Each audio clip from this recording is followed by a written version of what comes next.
Hey everybody, welcome back to MXP Oakland. We got a huge modern event for you today. I'm Reed Duke. I'm here with Jarvis Yu, and we are actually halfway through the Swiss on day one, just about to move to round 5.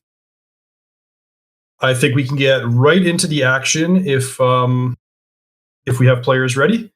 And all right, we have Ashlyn Johnson on the left side of your screen with Izzet Murktide, and Asha Emmett Mills with Azorius Control. This is sort of a classic matchup.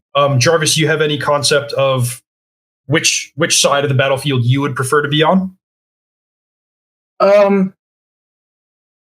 It's been a while since I've seen an Azorius control deck. It kind of depends on how it's built, I think exactly. My intuition is I would slightly prefer to be on the Azorius side, but there's a lot of deck construction details that go into that, you know? Okay, what would be one that you'd have your eye on? Like, is a particular card that's important in the matchup? Yeah, I think the card that I'm the most excited about is Supreme Verdict. Just a way to unquestionably answer all of the creatures. With Teferi 3, obviously, like doing it at instant speed is a lot more broken. It's just, I think running expensive spells into counterspell otherwise is like kind of a losing proposition, though. Okay, I like the way you think, Jarvis. And having a look at the deck list, we have 3 main deck Supreme Verdict in Asha's deck list. Wow, that's a lot of Supreme Verdict. That's actually more than I normally see nowadays, but maybe Asha was anticipating a room full of Murktide. I think if you actually look at most of the recent modern events, Murktide is by far the most popular deck in basically all of them. You know, modern's super diverse, and it can be difficult to predict what your matches are going to be like, what your matchups are going to be like in the course of a long event. But one thing that I'm thinking when I go into a modern tournament like this is, hey, if I do well, I'm going to have to face some really well-prepared Izzet Murktide players on the way to making the top 8. And pressure's on for Asha in that sense, because Ash is definitely quite an experienced Murktide player, and you can expect some tight play from her. I actually think there's a funny story about that. From what I understand, only recently has Ashlyn Johnson picked up Izzet Murktide. Before that, she played basically only Yawgmoth. But really, I think she's... I would describe it, there's a certain caliber of player that once you play against a deck enough, you learn how it operates, and then you're able to switch. And I think maybe Ash was just sick of losing to Rakdos Scam or something. I don't know. I've been told that matchup is quite bad for Yawgmoth. Yeah, so that's a little bit of an inspirational story for me personally, because Yawgmoth's probably the deck that I've played the most in terms of the top serious competitive archetypes in modern. And yeah, I don't love the way it matches up against some of these top strategies. So knowing that you could be a Yawgmoth player and pivot to Izzet Murktide and be 4-0 in a big event, that's, that makes me feel a little more comfortable about my position and some directions I could go in the format. Some interesting things about Ash's particular version of Murktide. There's actually a main deck, Jace the Mind Sculptor, so it's actually the perfect punish for Supreme Verdict. Oh, wow, that's cool. I wonder if we'll see that come up. By the way, notable mulligan decision from Ash. The first opening hand was something like 4 lands, 2 lightning bolts, and 1 other card, and she decided to mulligan that, which I think is not obvious, but gonna prove to be good, especially given the matchup. And this is not an open deck list tournament, but these players are at the top tables. It's possible there's some information, plus that Kahira companion is gonna narrow down the scope from Ash's perspective of what she might be playing against. And on Rackman, you either love to see it or hate to see it. Depends on your personality, I suppose. Yeah, it depends on your opening hand as well. So it's basically just 4 prismatic endings that are going to be clean answers for the Azorius control deck. There are 4 solitudes if you really want to do it the hard way. But yeah, the uncontested Ragavan is always scary. There's technically Leyline Binding, but let's see, how are the lands set up? We have a Rafine's Tower and a Catcher Charm. Okay, so if Asha has another fetch, note Asha fetched for Rafine's Tower first. So if this second fetch found a Catcher Charm, it would be a 1-mana Leyland Binding. Or you can just play another off-color land and cast Leyland Binding for 2.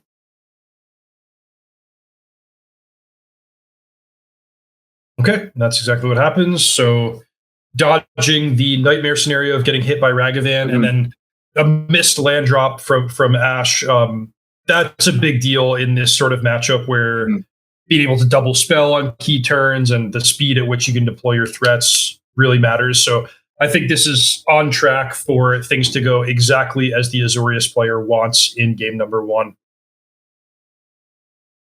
Did we see a draw 2 from that Archmage's Charm instead of stealing the DRC?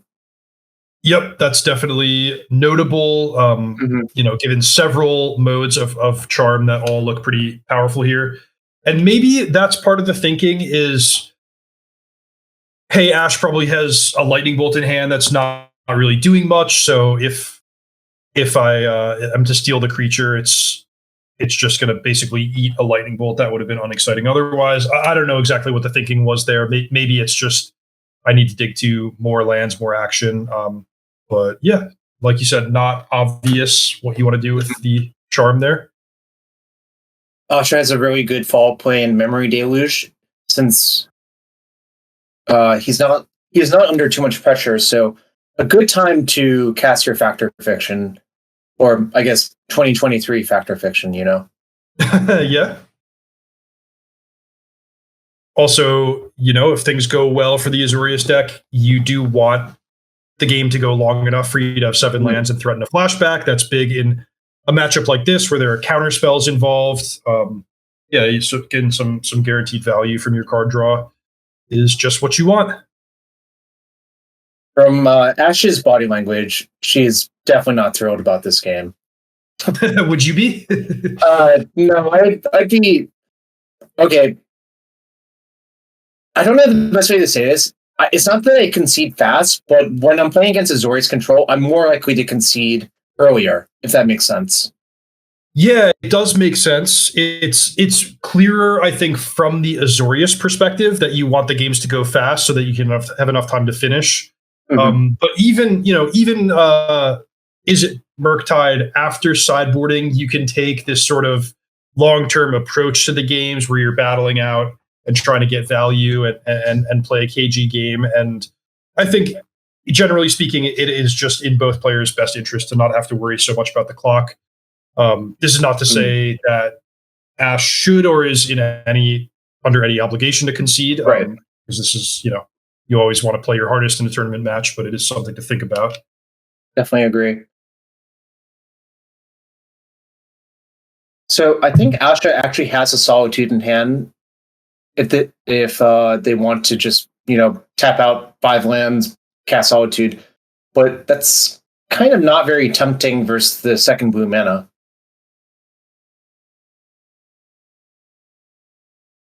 Right. So I'm thinking against 2 blue mana that I want to do something like end of turn threat, untap threat. Playing around counterspell is definitely a tricky thing that I think a lot of new players find intimidating. But if I was just to give a 1-sentence tip, and this is actually going to be more than 1 sentence, so forgive me, but a short tip for playing against counterspells is the situation you want to avoid is just playing 1 spell per turn at sorcery speed, because that's what the opponent wants you to do. It lets them answer your spells in a way that's really convenient for them. But if you can overload their counters and their mana by playing things at strange times or playing 2 big cards in a turn cycle, you can really be successful in playing through the counter spells.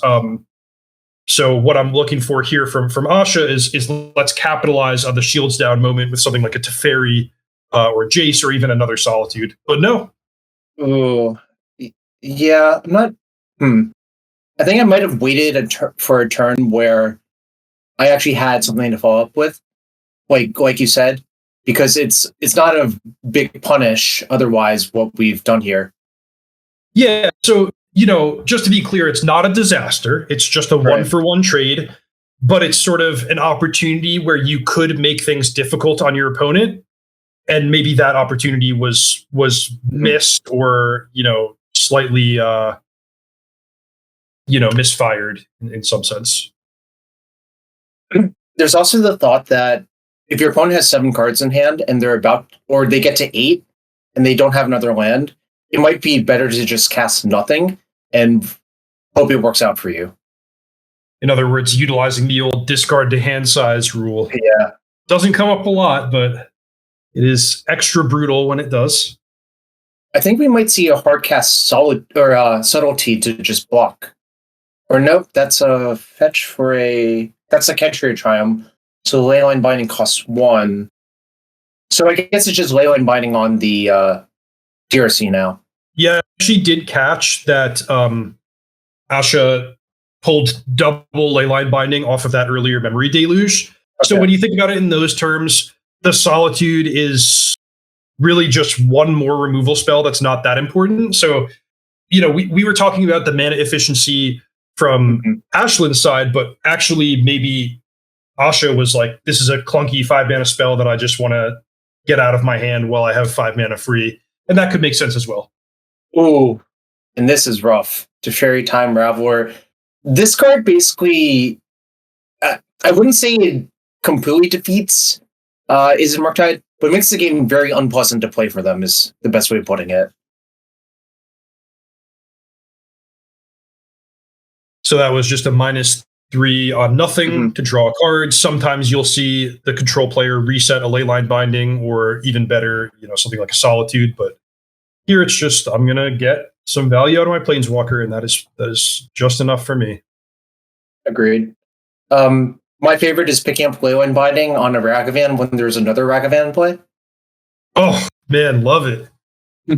Or, of course, when you get to binding tokens, things like that. Yeah. Yeah, of course. Best Oblivion Ring ever printed.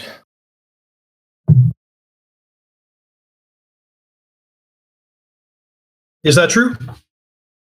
I guess it must be, right? I was just saying it, and if you said something that disproved, I would have been okay, sure.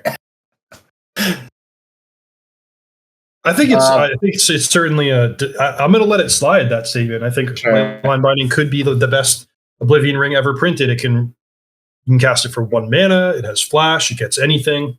Mm-hmm. It was a difficult decision for Ash. I think her hand was Ledger Shredder, Unholy Heat, Murktide Regent. So there's a bunch of different ways you could play that hand.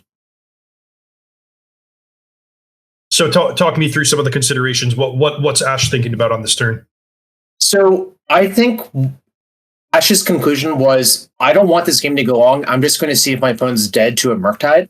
But you could conceivably play Ledger Shredder and Unholy Heat on the Teferi as well. If you decide to go with the Murktide, are you still going to Unholy Heat the Teferi? Yeah, I think so. Like, it's so problematic.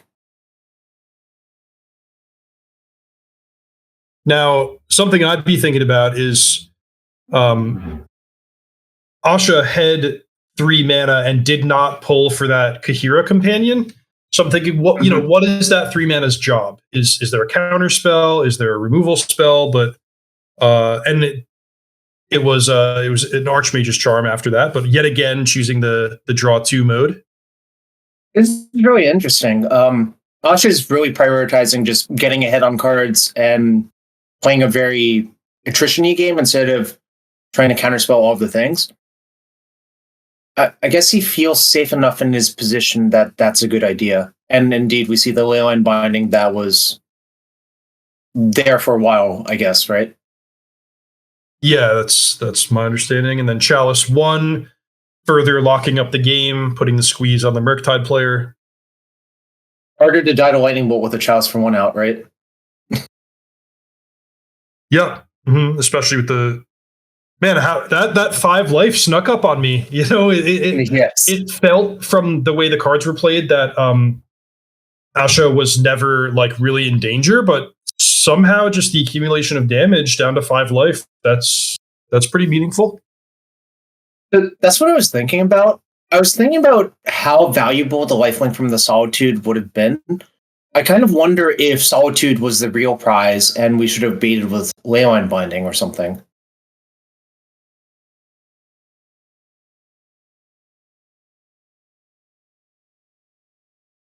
Just some food for thought, because I think the game's a lot easier if we have like a source of life gain. I know you've talked about this a lot in your articles on ZFB, that life gain in control decks is pretty valuable.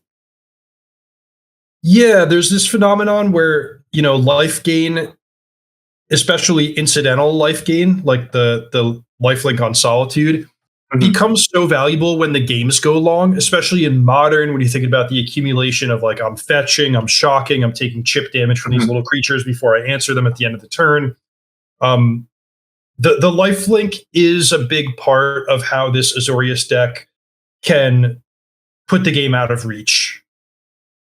So Chalice check. That's a nice looking lightning bolt, though.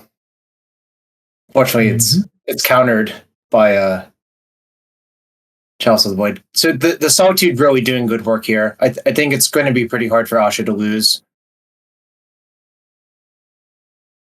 Yeah, and the Kahira at a certain point is like, just feels like it's there for intimidation. Like, I don't even need this. I have all this mana open, and forget about it. I'm not even going to reach for my companion. And I think Ash conceded to the flashback memory deluge. That's, Dig Through Time is banned, but flashback memory deluge is pretty darn close. Yeah, when the game goes long enough for that to be in the mix, that is a really, really scary effect. All right. What does Ash get access to? Ghost Board. Let's take a quick look. So we have 2 Fury, probably not. Subtlety, maybe. Mystical Dispute, probably. 2 Flusterstorm, maybe. Licensors, maybe if you just want a non-creature threat. The Filigree Silex, probably not, although it does kill Chalice of the Void. 200 explosives, 2 Blood Moon, and 2 Dress Down. Most important thing Ash is going to get access to is a different opening hand, because you actually pointed out, Jarvis, something that I want to circle back to, which is Jace the Mind Sculptor is something that I would normally see in an Izzet Murktide deck, and I'd be like, wow, that's an awesome sideboard card against Azorius control. It's actually just in the main deck. So that is a nice card and a nice configuration for Ashlyn to have access to in this matchup. And, just really looking for a better start with the land drops, with fewer of the dead cards. So getting to, trim some Lightning Bolt, Unholy Heat type of stuff and have a better threat density. I think that can change the dynamic, even if it's only a few subtle swaps between main deck and sideboard. Yeah, I just took a look at one of the Flusterstorms. The border had been whited out by like acetone. Wow, interesting. Yeah. So in that regard, it looks like Ash is signing out 1 Murktide Regent, and it looks like Unholy Heats and some DRCs. Yeah, I would say the single question that is most interesting to me is there going to be an answer coming in for Chalice of the Void, or, say Rest in Peace? Because I would normally think of Engineered Explosives and Filigree Silex being like a rather poor card for the matchup. But if you just feel like, hey, Chalice on 1 is important enough that I need to be able to break loose of it, then I could see it. It's an interesting call.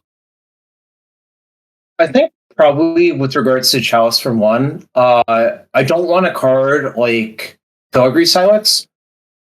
I'm also not thrilled about Engineered Explosives. I think I might just take my lumps, and if I don't have a counterspell for it, and just try to play through it or whatever, Makes sense. It's a little bit less scary if you're trimming on your Lightning Bolts and Unholy Heats to Dragon's Rage Channelers.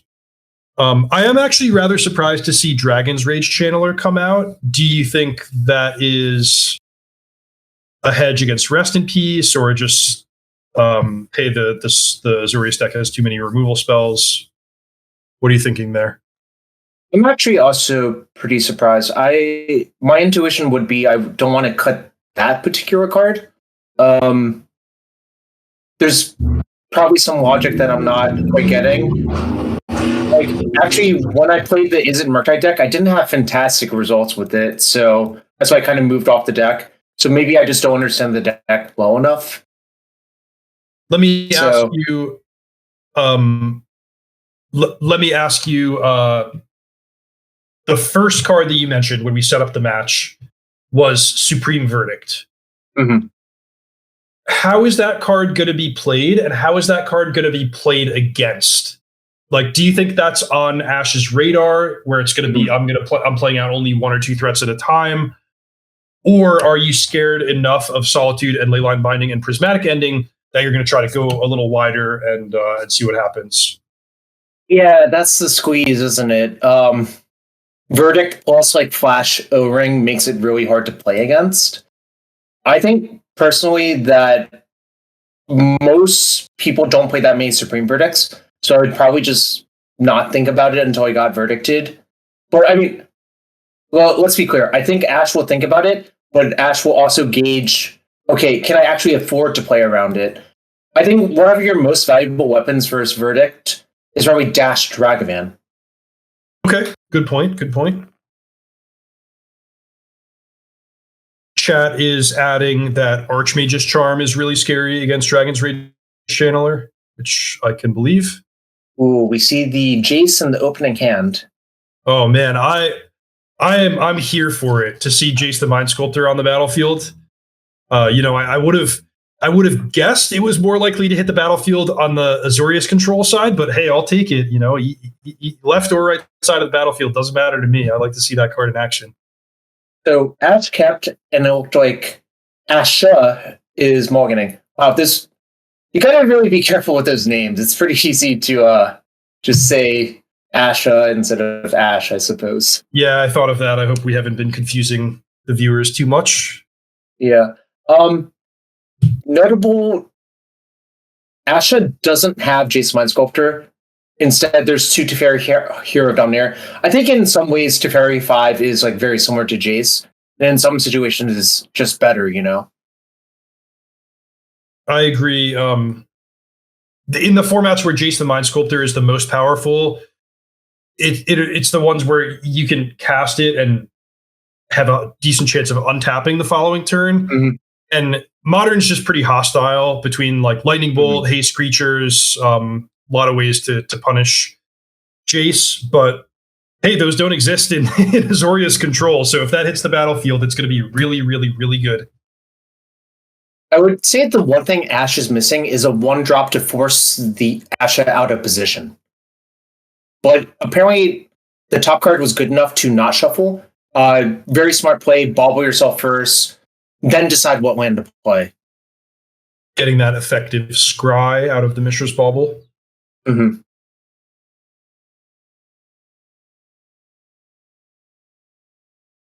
Consider.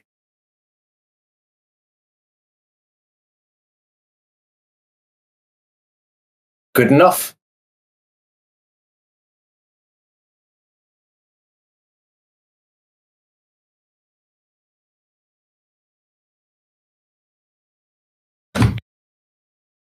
This graveyard, it's filling up quite quickly.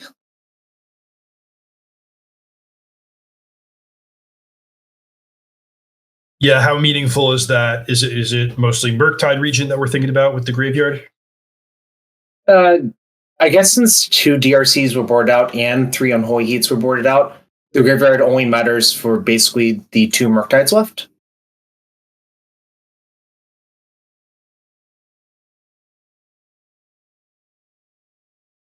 A lot of cantrips being cast.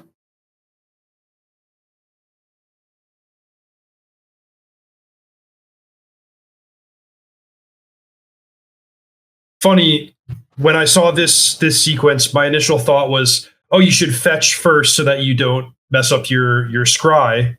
But that's applies to a card like Opt, where you might be putting something on the bottom or the top of the library. I guess it just doesn't matter at all with Consider. Is that right?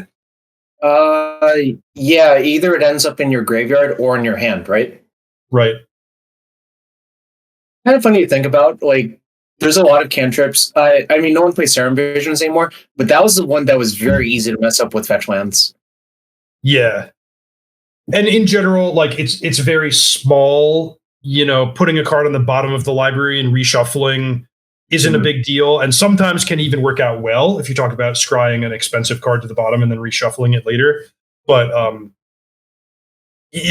I remember those little things adding up when I played Storm a lot. It was like, oh, I don't want to bottom a couple lands over the course of a few turns and then have to reshuffle at an awkward time.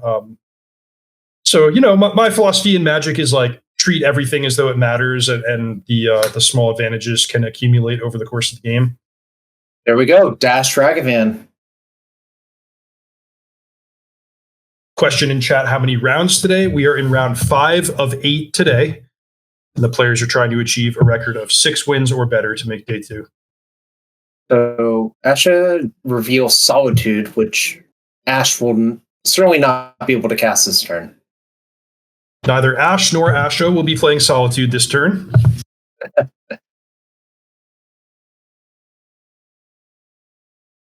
So I think Ash is trying to set up a situation where either Ash is out of position and we can play Jace with Swell Pierce back up, or Asha just gets sick of it and, you know, just taps out to kill Ragavan somehow, you know?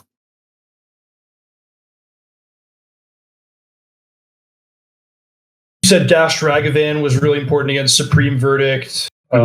Other sorcery speed answers include Prismatic Ending.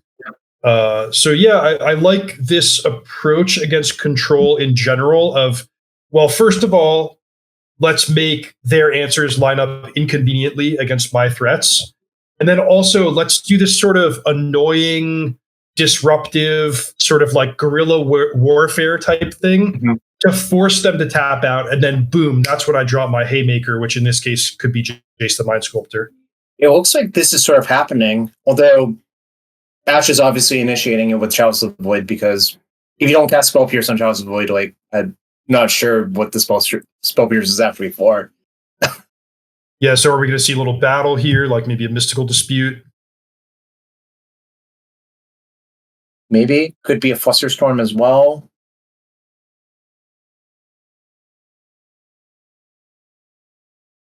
Looks like we're maybe talking to a judge.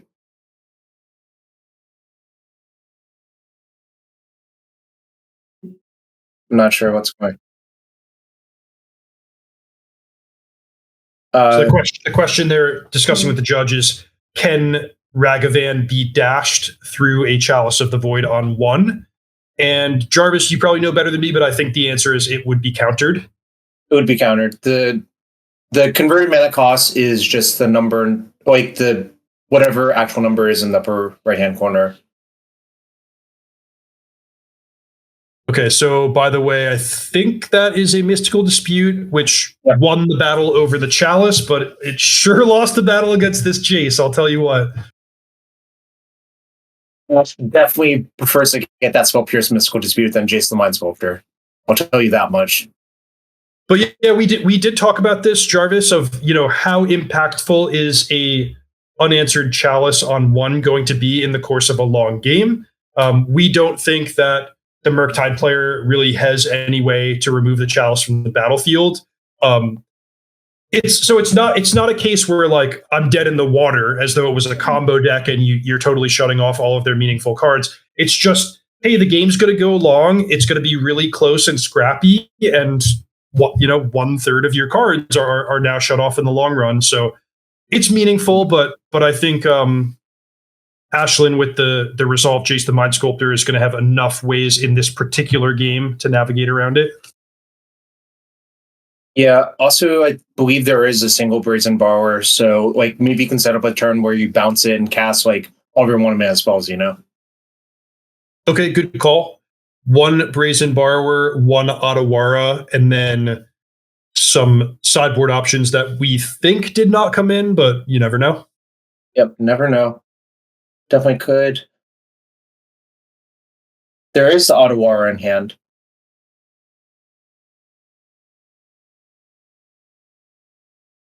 Does the Azorius control deck have anything that the Chalice messes with? I guess it can make your prismatic ending less convenient.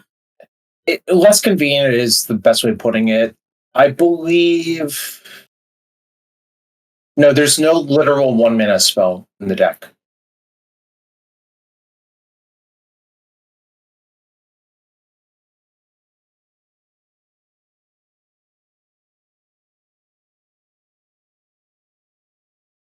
So I guess that Archmage's Charm was cast as a draw 2. Would you Mystical Dispute that in this situation? My instinct is yes, but why don't you tell me what you're thinking about here? What's your approach to this game? What I'm thinking about is I'm not even sure that a draw 2 matters versus Jace the Mind Sculptor. I'm more worried about something like a Leyline Binding that would be cast for, it would be, let's see, you have 2 land types, so it would cost 4. And so you could hard cast Mystical Dispute as, say, Convolute. Or boy, Jarvis, you've opened up a whole can of worms here of things that I want to talk about. Much different approach to the mana base this game for the Azorius control player. All basics, no triomes, and this is by choice, right? There were fetch lands on the battlefield, so that makes me think they are playing around Blood Moon. Well, so if you notice, Ash's third fetch got a basic island. And that should send alarm bells ringing from Ash's side, right? Yeah, I mean, it definitely makes sense. You got to respect Blood Moon out of this Izzet Murktide deck, especially after sideboarding. It's not obvious to me if sideboarding in Blood Moon is a good idea for the matchup, but it's one of those cases where just the mere threat of it is already generating you value. Having this sort of ripple effect of the Leyline Bindings now costing more for the Azorius player, and in a game where we are just very clearly fighting over Jace the Mind Sculptor sticking on the battlefield, that's meaningful. I actually think it's interesting that this turn we bounce the Chalice and not a single 1-mana spell has been played this turn. Yeah, good point. I wonder what the long-term consideration is there. Well, so I think it's just likely that the iterations hit 1-mana spells instead of 2-mana spells, but that's not how it played out, right? Mm-hmm. By the way, chat correctly is asking, why didn't we Leyline Binding when Ash went to tap out for Auto War on the Chalice? Because I think that is a convenient time to cast Leyline Binding on the Jace, right? Yeah, so do you have any explanation for that?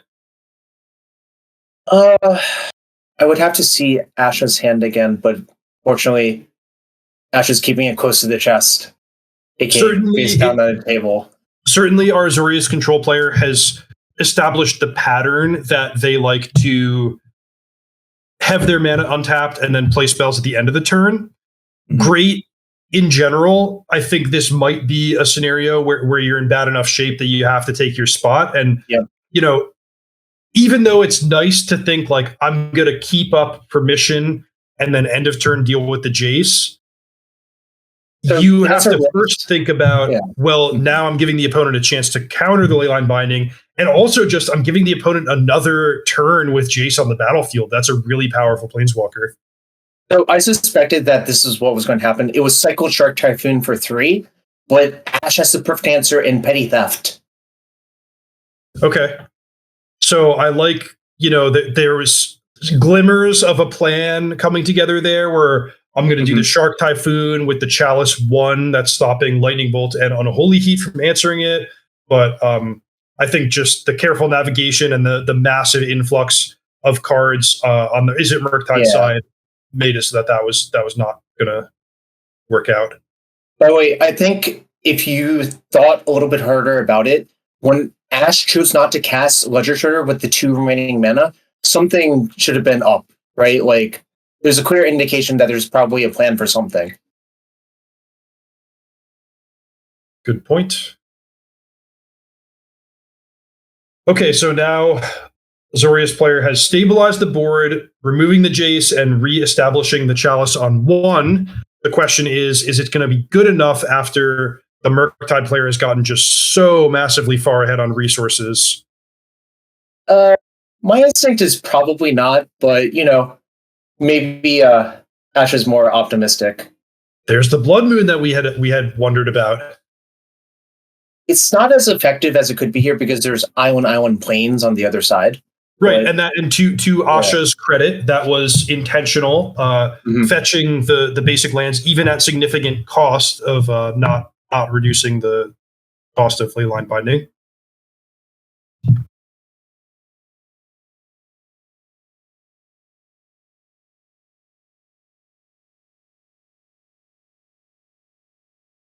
So only a 4 or a 7/7, not a 4/4, of course. Interesting. My instinct is to make it an 8/8 because that's a 2-shot. I guess if he expected to die, then maybe 7/7's better.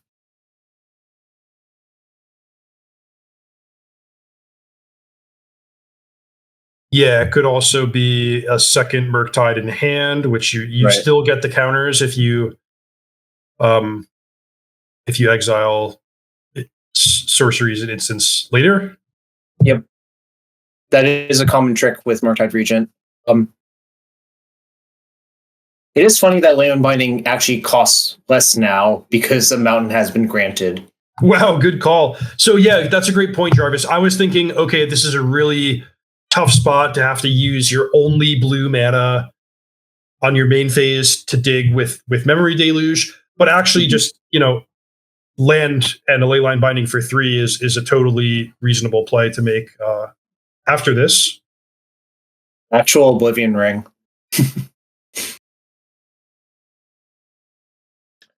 We do see Leyline Binding counterspell Teferi 3 Solitude.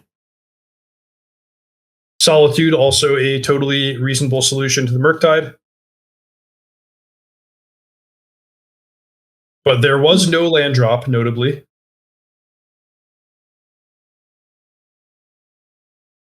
Mishra's Bauble. Bauble you. Kind of hard to activate fetch lands with the Blood Moon out, so bobbling your opponent's basically the best you can do, I think.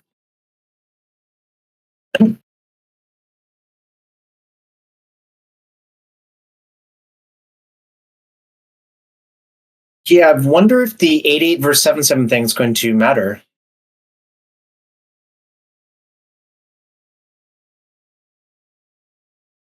Well, there's a couple possibilities here. The optimistic one, if you're an Azorius control fan, is that Ashlyn Johnson has a handful of all 1-mana spells that can't resolve through the Chalice. But if you're a little bit more of a glass half empty kind of person, you might think, well, she probably just has a million counter spells to answer any possible Leyline Bindings. What do you think of not casting the Brazen Borrower there? I guess it takes the shields down for counterspell, which is the reason not to cast it. Yeah, it's tricky now being limited in terms of your blue mana.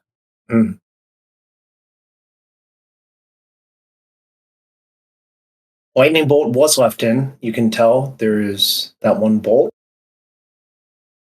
But no possible way to remove the Chalice remaining. Right. Okay, so here we see the Azorius player actually getting a subtle advantage from the Blood Moon, allowing them to play a white threat and protect it with the blue counterspell, whereas Ashlyn on the Murktide side is trying to protect with counterspells that she can only play at a pace of 1 per turn. And for the first time in the game, we actually have a stable position for Asha Emmett Mills.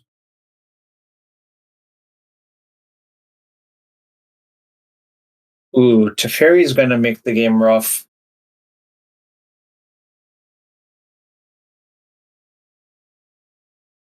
No kidding. Yeah, especially against a handful of counters. And we're going to see like main phase Brazen Borrower, but it's just pretty easy for the Azorius control deck to deal with that at this point. I wonder how the game would have gone if we had cast Borrower end step. I guess it looks similar because what happens is the Borrower gets counterspelled and you lay on Binding the Murktide then.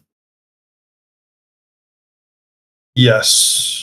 But then you at least have mana open on your own turn. Yeah. That was my instinct as well. Why did we bounce the Blood Moon? Maybe because the Azorius control player has a counter spell and wants to unlock second blue mana for this turn. But it does seem like kind of playing with fire. Though a lot of the reason that the Murktide pilot would want a lot of blue mana is to win a counterspell battle, which is a moot point with Teferi on the battlefield anyway. So there's a lot of sort of deep considerations that the players are thinking about.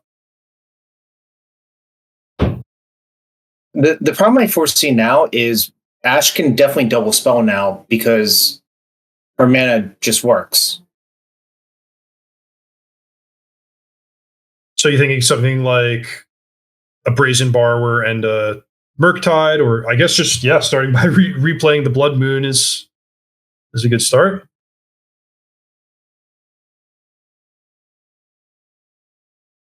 Wait, are we trying to? So that's definitely an Archmage Charm in response. We don't know what the mode is, but I think regardless, there's a Teferi 3.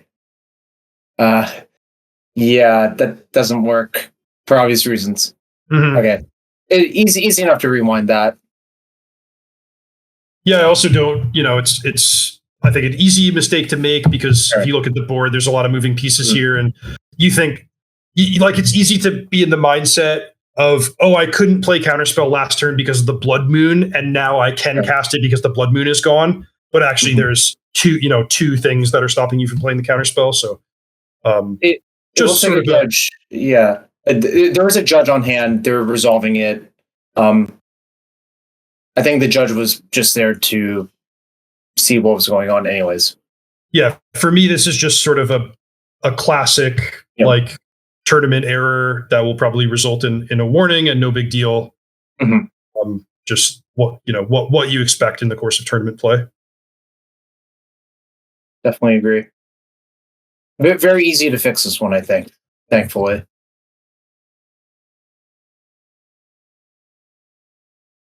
I'm honestly not even convinced that Ash wanted Blood Moon to resolve, to be quite fair.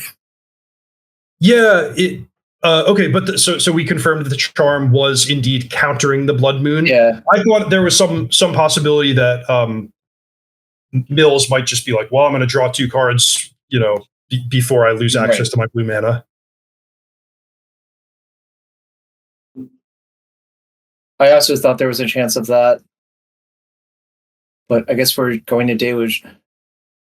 I guess if you have the second Deluge lined up, it's more incentive to counterspell the Blood Moon and just make sure your mana works. So you can just untap, cast your Factor Fiction, hope to find a removal spell, because your deck is mostly removal for a subtlety. This has been an amazing game. I felt that Ashlyn Johnson on the Murktide side was in the driver's seat for the first, 2/3 of the game, but just in true Azorius control fashion, Asha Mills was able to just slowly and steadily dismantle one threat at a time, use the Chalice to good effect, and just, tighten the grip on the game and get to a winning position where now you suddenly have the luxury to use your Teferi 3 to cast your Memory Deluge and actually, leverage the late game that you built your deck for. Would you say this reminds you of a Yellow Hat game right here? Yeah, I mean, that's the highest praise I think that an Azorius control mage can earn, and it is well deserved in the case of this match. Very patient, good play, at least from where I'm sitting. Definitely agree.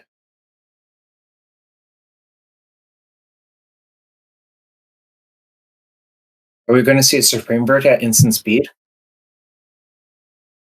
That is yet another. Oh no, that's a instant speed prismatic ending for 4. Off the breeding Holy pool. cow. Yeah, that's a nice one. This deck has a breeding pool in it? Man, the surprise is coming.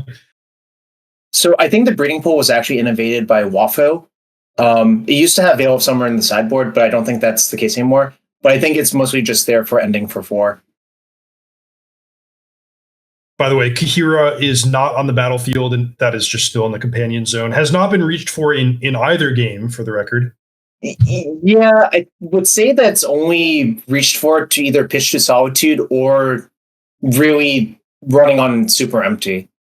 Like, it's kind of hard to envision another scenario where that would actually happen.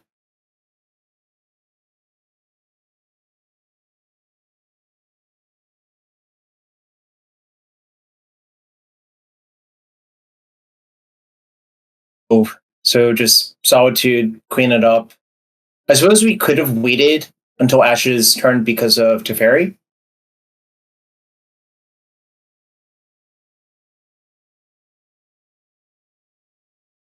Yeah, Yep.